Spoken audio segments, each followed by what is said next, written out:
Hey everyone, hello from Colorado. I am transmitting here from the same spot that I did about 3 days ago when we had 2 feet of snow, and today there is somewhat less. Crazy world. Today I wanted to talk about another kind of crazy, what's going on between the Chinese and the Taiwanese in light of the Ukraine war. Now, a lot of folks were worried just before the Russians moved, and honestly just in the first couple of days of the war as well, that the master plan was that the Russians would go for Ukraine and the Chinese would go for Taiwan at more or less the same time, and then the United States would just kind of be left unable to intervene in both.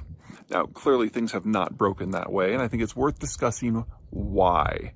Now, the single biggest issue is that the assumptions that the Chinese government has made since the 1950s, when we first had the split between the mainland and Taiwan, has proven to be completely false. Every single assumption that the Chinese have made is wrong. The first big one was the idea that the war would be quick, that the Russians could provide a template that you can just kind of roll in there and take over a country in no time at all. Well, clearly that is not how this has gone, and while I still have very huge concerns about the Ukrainians' ability to win this war, the point is it takes time. And in the case of Taiwan, you're talking about a country that has been preparing for a mainland invasion for 60 years. Now, you can all say that the Ukrainians have overperformed, and they absolutely have. But Ukraine has only really existed as a functional country since the Donbass war back in 2014. Taiwan has a lot more nationalism under its belt, and oh yeah, it's an island. They've got a moat.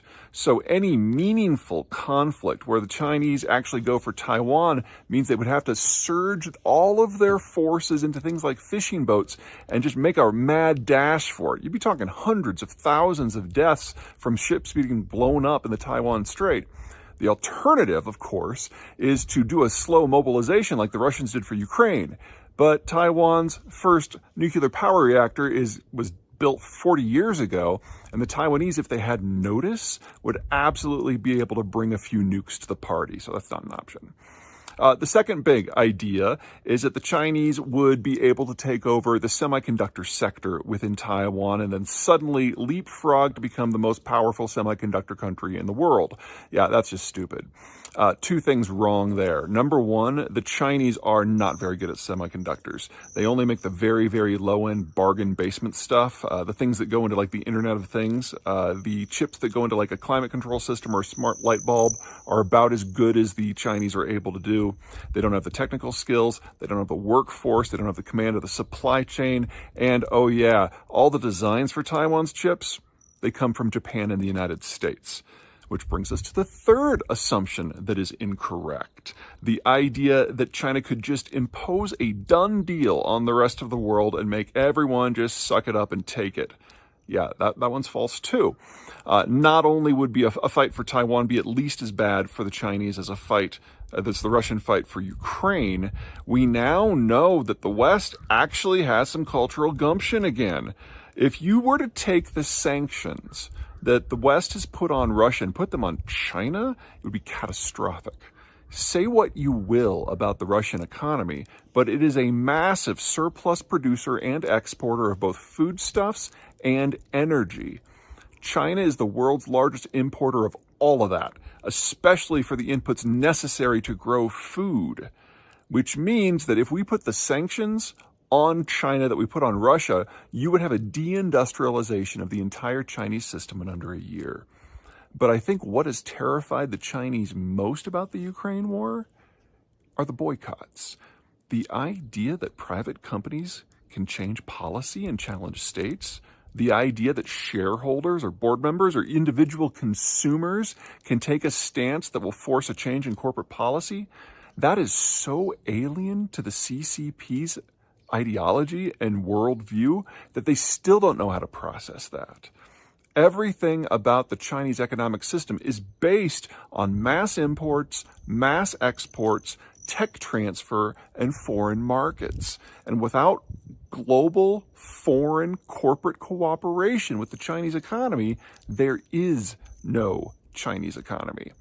So every single assumption that the Chinese have been operating under since the 1950s, The Russians have proven false in less than 3 months.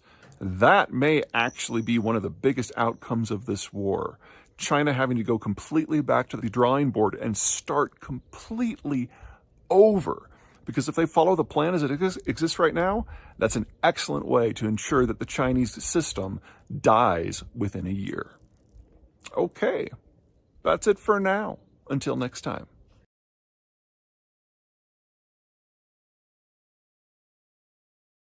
Hey everybody, Peter Zeihan here, coming to you from Colorado. Today I wanted to look at the financial situation from a slightly different angle, and that's one of workforce.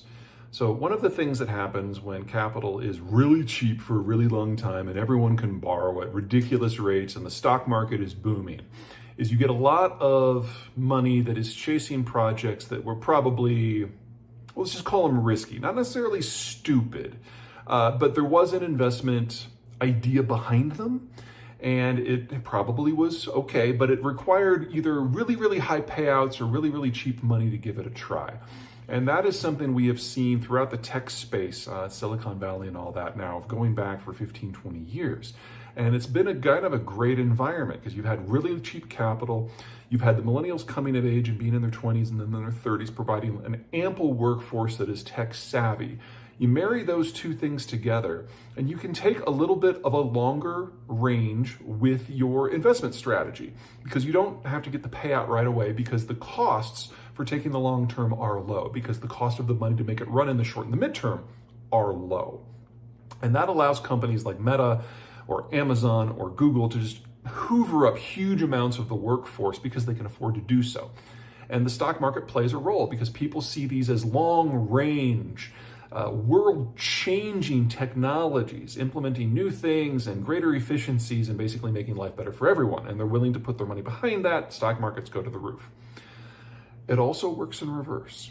When the money starts to become more expensive, then nothing that worked before works any longer. All of a sudden, the long term looks a little risky, and the short and the midterm gets a lot more expensive. And so we are seeing all of the tech companies now shedding jobs that they spent 15 years building up. In some cases, we're looking at these big tech companies removing over 20, maybe even 30% of their workforce in just a matter of weeks. Now, this is good, and this is bad. The bad is pretty straightforward. The value proposition for Silicon Valley just isn't there compared to what it was recently. And for companies that have been trading as tech companies, betting on being transformational, but get their income from not tech methods, the problem is very, very substantial. So when I think of companies like Tesla that have been imagined as tech companies, financed as tech companies, invested in as tech companies, but their income follows a more traditional manufacturing model, especially since Tesla has now gobbled up all of the subsidies that were available for early EV adoption, we are probably going to see some catastrophic losses, not just in terms of jobs, but the stock market value of the company as well. And the market really hasn't digested that yet. Let's focus on some of the good, though. Google and Amazon and the like have been hoovering up American labor now for years, over a decade. And that's made it very difficult for small and medium companies who generally have a little bit more of a problem accessing capital markets to get qualified labor to help with any tech-related projects. Well, by my math, Silicon Valley has laid off over 100,000 people in just the last 2 months. These are people with programming experience and software experience and operationalization experience who for the first time in their professional careers are discovering they actually have to go out and sell themselves to a potential employer in perhaps a bit of a market downturn. Well, if you are any company that has not had like kind of the tuck mantra going on, all of a sudden there is a labor force out there that is available. So are we heading into a downturn? Of same flavor, that doesn't seem like to be very controversial anymore. Will it be a full-on recession? Can't rule it out, and I understand why a lot of people think that it might already be here. But that doesn't mean that everyone falls at once. Just because capital has become more expensive doesn't mean it's become more expensive for everyone equally. And the Small Business Administration is a group within the American federal government who provides below market capital costs for smaller companies, which means we might actually be seeing an explosion of economic activity, hiring-based economic activity for smaller companies who are now looking to implement 10 to 15 years of technological advancement more or less on the cheap in a very short period of time. And for the first time in recent history, the labor is actually there to do it. Okay, that's it from me. Until next time.